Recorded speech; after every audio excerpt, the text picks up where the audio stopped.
Good morning, children. Today I am going to teach class 10 Geography, Chapter 6, topic Manufacturing Industries. On the occasion of Diwali, Harish went to a market with his parents. They purchased shoes and clothes for him. His mother purchased utensils, sugar, tea, and diyas.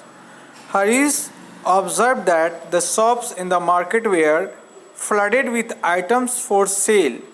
He wondered how so many items could be made in such large quantities. His father explained that shoes, cloths, sugar, etc. are manufactured by machines in large industry.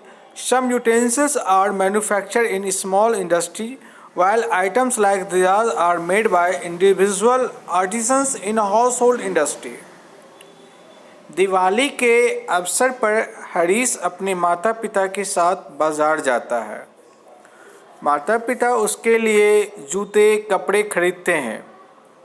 उसकी माँ जो है दुकान में बर्तन खरीदती है, चीनी खरीदती है, चाय खरीदती है, दिया खरीदती है। हरीश देखता है कि दुकान में ऐसी चीज़ों की बाढ़ आई हुई है जो बहुत ज़्यादा है बिक्री के लिए। वो आश्चर्य में पड़ जाता है और अपने पिताजी से बात करता है। उसके पिताजी उसे समझाते हैं कि जो जूते हैं, जो कपड़े हैं और चीनी है, ये सभी चीज़ें मशीन में तैयार होते हैं, ये लार्ज इंडस्ट्री का पार्ट है। लेकिन जैसे यूटेंसिल्स है, ये सब मैन्युफैक्चर जो होता है वो स्मॉल इंडस्ट्री में, यानी ये लघु उद्योग का रूप है। लेकिन वहीं दिया जैसे हैं, ये इंडिविजुअल होते हैं, व्यक्तिगत कोई आदमी इसे घर में तैयार करता है। इसे हम लोग हाउस होल्ड इंडस्ट्री कहते हैं।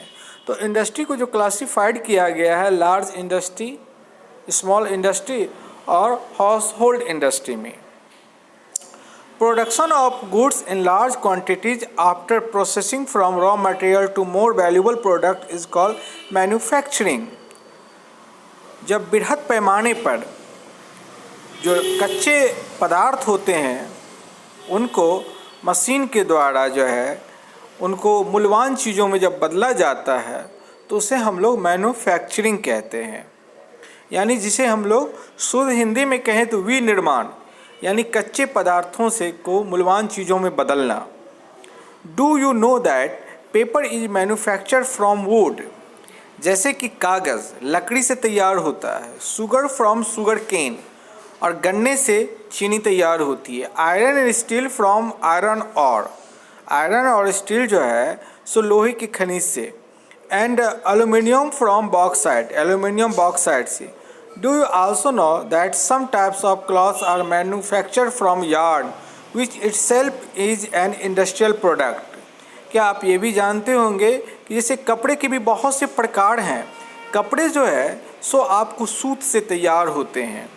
People employed in the secondary activity manufacture the primary material into finished goods। तो बहुत सारे लोगों को जो है सेकेंडरी एक्टिविटी में हेल्प करने के कारण उनको रोज़गार मिलता है। इन the secondary activity manufacture the primary material into finished goods, उस सामान को तैयार करने में। The workers employed in steel factories, car, breweries, textile industries, bakeries etc। तो जैसे कि स्टील की फैक्ट्रियां हैं जहां शराब निर्माण होता है, या सूती वस्त्र उद्योग है, या जहाँ बेकरी उद्योग है, इनमें बहुत सारे लोगों को काम मिलता है।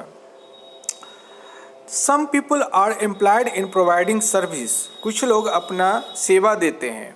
इन this chapter we are mainly concern with manufacturing industry which fall in the secondary sector.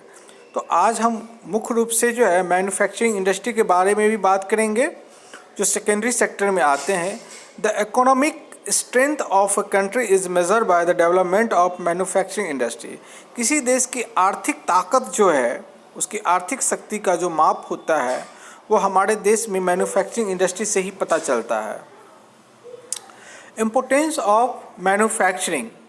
Manufacturing sector is considered the backbone of development in general and economic development in particular mainly because manufacturing industry जो है हमारे देश के विकास का जो है एक रीढ़ है, इसे बैकबोन कहा जाता है। देश की इकोनॉमी बढ़ोतरी के लिए।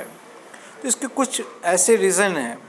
Manufacturing industry not only help in modernizing agriculture which forms the backbone of our economy. Manufacturing industry सिर्फ हमारी कृषि को आधुनिक ही नहीं बनाते हैं, बल्कि ये हमारे जो है आर्थिक स्थिति जो है, हमारी अर्थव्यवस्था की एक रीढ़ साबित होती है। They also reduce the heavy dependence of people on agriculture income by providing them jobs in secondary and tertiary sector. कृषि पे जो लोगों की निर्भरता है, उस निर्भरता को जो है ये कम करते हैं। इसमें बहुत सारे लोगों को काम मिलता है, जिसमें सेकेंडरी और टर्शरी सेक्टर आते हैं। Industrial development is a precondition for eradication of employment and poverty from our country. Industrial development से हमारे देश में बेरोज़गारी और गरीबी को समाप्त किया जाता है, उस खत्म होते हैं। This was the main philosophy behind public sector industry and joint sector venture in India. तो हमारे देश में एक तरह का ये थ्योरी है कि पब्लिक सेक्टर इंडस्ट्री या जॉइंट सेक्टर वेंचर जो इंडिया में है, it was also aimed at bringing down regional disparity. इसका मुख्य लक्ष्य क्या है कि जो हमारे देश में जो है क्षेत्रीय खाई जो हो गई है अंतर, उसको पाटना है by establishing industry in tribal and backward areas. खास करके देश में जो जनजाति लोग रहते हैं, जो पिछड़ा क्षेत्र है, वहाँ ऐसे फैक्ट्री इंडस्ट्री डाले जाए ताकि वहाँ के लोकल लोगों को काम मिल सके। Export of manufacture goods expends trade and commerce and bring in much needed foreign exchange. बहुत चीज़ों का जो हम लोग एक्सपोर्ट जो करते हैं हमारे देश में तैयार चीज़ें, इससे व्यापार फैलता है और इससे फॉरेन एक्सचेंज की ज़रूरत होती है। इससे हमारे देश में विदेशी मुद्रा आते हैं, हमारी अर्थव्यवस्था स्ट्रांग होती है। Countries that transform their raw material into a wide variety of furnished goods of higher value are prosperous. कच्चे माल को जब उसको तैयार कर करके कुछ दूसरी चीज़ों में जब बदल दिया जाता है तो उसकी कीमत बहुत बढ़ जाती है, तो उसका वैल्यू बढ़ जाता है। India's prosperity lies in increasing and diversifying its manufacturing industry as quickly as possible. आज हमारे देश में जो समृद्धि बढ़ रही है, जो इसके पीछे हमारा मैन्युफैक्चरिंग इंडस्ट्री है जो बहुत तेज़ी से बढ़ रहा है। Agriculture and industry are not exclusive of each other. कृषि और उद्योग ये एक दूसरे से अलग बिल्कुल नहीं है। They move hand in hand, ये हाथों हाथ जो है आगे बढ़ते हैं। For instance the agro industry in India have given a major boost to agriculture by raising it productivity. जो आपको एग्रो इंडस्ट्री जो है वो जो है आपकी कृषि को बहुत बढ़ाते हैं, उसके उत्पाद को बढ़ाते हैं। जितना ज़्यादा उत्पाद होगा उतना ज़्यादा बिक्री होंगे। They depend on the latter for raw material and sell their products such as irrigation pumps. अब देखिए, इरीगेशन को बढ़ाना है तो और क्रॉप्स का प्रोडक्शन भी बढ़ाना है, प्रोडक्टिविटी, तो इरीगेशन पंप की ज़रूरत है, फर्टिलाइज़र की ज़रूरत है, इंसेक्टिसाइड्स की ज़रूरत है, पेस्टिसाइड की, प्लास्टिक या पीवीसी पाइप्स, मशीन्स की और टूल्स की। यानी एग्रीकल्चर के साथ दूसरे सारे लोगों को भी काम मिलता है। दूसरी तरफ एग्रीकल्चर जो है दूसरी इंडस्ट्री को भी पैदा करती है, उसको आगे बढ़ाती है, जिसमें बहुत सारे लोग उसमें एम्प्लॉय होते हैं। टू द फार्मर दस developing and competitiveness of manufacturing industry has not only assisted agriculture in increasing. तो कृषि से सिर्फ कृषि का ही विकास नहीं होता है, बल्कि दूसरे उद्योग धंधे भी विकसित होते हैं। Their production but also made the production process very efficient. In the present day world of globalization, our industry need to be more efficient and competitive. आधुनिक समय में, आज के वर्तमान काल में जिस तरीके से वैश्वीकरण का दौर चल रहा है, हमारे उद्योग को और अधिक ज़रूरत है कि वो प्रतियोगिता में, प्रतिस्पर्धा में अपने आप को और ज़्यादा आगे बढ़ करके अपने आप को साबित करें। Self sufficiency alone is not enough. अकेले में तो कोई पर्याप्त नहीं है। Our manufacture goods must be at par in quality with those in the international market. आज हमारा मैन्युफैक्चर गुड जो है अंतर्राष्ट्रीय बाज़ारों में अब अपनी छाप छोड़ रहा है. Only then will be able to compete in the international market. Contribution of industry to national economy, देश के आर्थिक उन्नति में जो है सो हमारे एग्री इंडस्ट्री का क्या कंट्रीब्यूशन है, क्या योगदान है. Over the last 2 decades, the share of manufacturing sector has stagnated at 17%. 2 दशकों से हम देख रहे हैं कि हमारे देश की अर्थव्यवस्था में जो मैन्युफैक्चरिंग सेक्टर की जो भागीदारी है वो केवल 17% पे अटकी हुई है. परसेंट ऑफ जीडीपी, हमारा जीडीपी में 17% इसकी भागीदारी आउट ऑफ टोटल ऑफ 27%, 27 में मात्र 17%. For the industry which include 10%, उसमें 10% को हम इसलिए हटा करके बात करते हैं कि वो 10% जो है वो माइनिंग है, क्वेरिंग है, इलेक्ट्रिसिटी और गैस है. इन सब चीज़ों से 10% आता है. This is much lower in comparison to some East Asian economics. तो अगर हम ये देखें तो इस जो पूर्वी एशिया के जो कुछ देश हैं उसमें हमारा देश कुछ पिछड़ा है. Where it is 25 to 35%. Asia के उन देशों में उसकी भागीदारी 25 से 35% तक है. The trend of growth rate in manufacturing over the last decade has been around 7% per annum. लेकिन हम देखें हैं कि 10 सालों में बढ़ोतरी 7% तक हुई है. The desired growth rate over the next decade is 12%. जो हमारे पास अनुमानित वृद्धि का जो दर हमने तय किया है कि 10 सालों में हमको वहाँ तक पहुँचाना है वो 12% है. Since 2003 manufacturing is once again growing at the rate of 9 to 10% per annum. 2003 में हमने देखा है कि उस 2003 से मैन्युफैक्चरिंग इंडस्ट्री में बढ़ोतरी हो रही है. अब करीब हमारी भागीदारी 9 से 10% तक हो पाई है. With the appropriate policy intervention by the government and renewed effort by the industry to improve productivity economist. सरकार ने जब इसमें कुछ अपना पॉलिसी को जो है इजी किया है, उसमें बदलाव किए हैं. नहीं तो इस पॉलिसी इतना इंटरवेंशंस होते थे कि हमारा जो ग्रोथ है, इकोनॉमिक ग्रोथ है, जीडीपी ग्रोथ है वो घट जाता था. Can achieve it target over the next decade. तो अगले 10 सालों में हम इस लक्ष्य को पा लेंगे. The national manufacturing competitiveness council has been set up with this objective. हमारे देश में जो एनएमसीसी है जिन्होंने ये लक्ष्य तय किया है कि अगले 10 सालों में हमको अपना जो जीडीपी ग्रोथ है उसको बहुत दूर तक ले जाना है. इंडस्ट्रियल लोकेशन, आखिर आपको इंडस्ट्री सेटअप करना है तो उसके लिए कुछ फैक्टर होने ज़रूरी है, तभी आप इंडस्ट्री को सेटअप कर सकते हैं. Industrial location are complex in nature. ये बहुत जटिल है कि आखिर इसकी प्रकृति कैसी, हमको कहाँ पे इसको स्थापित करना चाहिए. This are influenced by availability of raw material.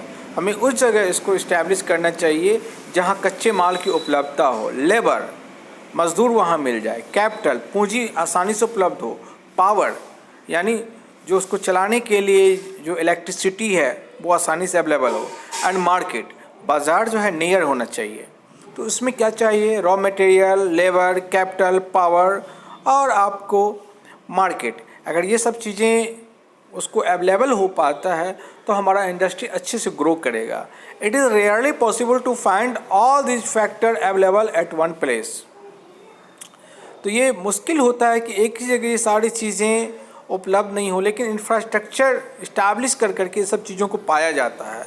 Consequently manufacturing activity tends to locate at the most appropriate place where all the factors of industrial location are either available or can be arranged at lower cost. ये भी देखना पड़ता है हमें जहाँ इसको establish करना है उसका लागत जो है वो कम होना चाहिए ताकि उसके प्राइसेज बहुत ज़्यादा नहीं बढ़ जाएं. After an industrial activity start urbanization follows. Industrial manufacturing से, उसकी एक्टिविटी से शहरीकरण का विकास होता है. समटाइम्स इंडस्ट्री आर लोकेटेड और इन और नियर द सिटीज़. कभी कभी देखा जाता है कि इंडस्ट्री शहर के ही नज़दीक कहीं होती है। Thus industrialization urbanization go hand in hand. Cities provide market and also provide service. तो शहर में ही ज़्यादातर फैक्ट्री इंडस्ट्री इसलिए होती है कि वहाँ पे market, service, banking, insurance, transport, labour, consultant and financial advice आसानी से उपलब्ध हो पाता है। Many industry tend to come together to make use of the advantage offered by the urban centres. तो शहरीकरण में कुछ ऐसी सुविधाएं वो उपलब्ध करा पाता है। As a agglomeration economics gradually a large industry agglomeration takes place in the pre independence period. Most manufacturing unit were located in places from the point of view of overseas trade such as. तो हम देखते हैं कि आज़ादी से पहले जो हमारे देश में जो इंडस्ट्री सेटअप हुई, खास करके समुद्र पार, समुद्र किनारे के जो शहर थे जैसे कि मुंबई, कोलकाता, चेन्नई, इसी जगह पे ज़्यादातर इंडस्ट्री सेटअप हुए। Consequently there emerged certain pockets of industry develop urban centre surrounded by a huge agriculture rural hinterland. लेकिन हम देख रहे हैं कि धीरे धीरे ये फैक्ट्री इंडस्ट्री देश के और अलग अलग हिस्सों में भी फैला है। The key to decision of the factory location is the least cost. तो ये किसी फैक्ट्री इंडस्ट्री का जो बढ़ाने का, उसको आगे ले जाने का जो शर्त है कि उसकी लागत कम हो जानी चाहिए। Government policies and specialise labour also influence the location of industry. सरकार की जो नीति है ये भी जो है इंडस्ट्री को सेटअप करने में अपना योगदान देती है। तो हम लोग एक चीज़ देखते हैं, तो पहले क्या है कि सबसे पहले इंडस्ट्री के लिए मार्केट लिंकेज में अगर आप देखें इसलिए तो रॉ मटेरियल चाहिए ही, उसके कंपोनेंट में land, labour, capital, entrepreneur, infrastructure, फिर ट्रांसपोर्ट चाहिए, फैक्ट्री चाहिए, आउटपुट चाहिए, ट्रांसपोर्ट, मार्केट, अब मनी। लेकिन आइडियल लोकेशन ऑफ इंडस्ट्री की बात की जाए तो सबसे पहला चीज़ है cost of obtaining raw material at site, यानी रॉ मटेरियल जहाँ उपलब्ध हो। Cost of production at site, decision to locate factory at site, cost of distribution of production.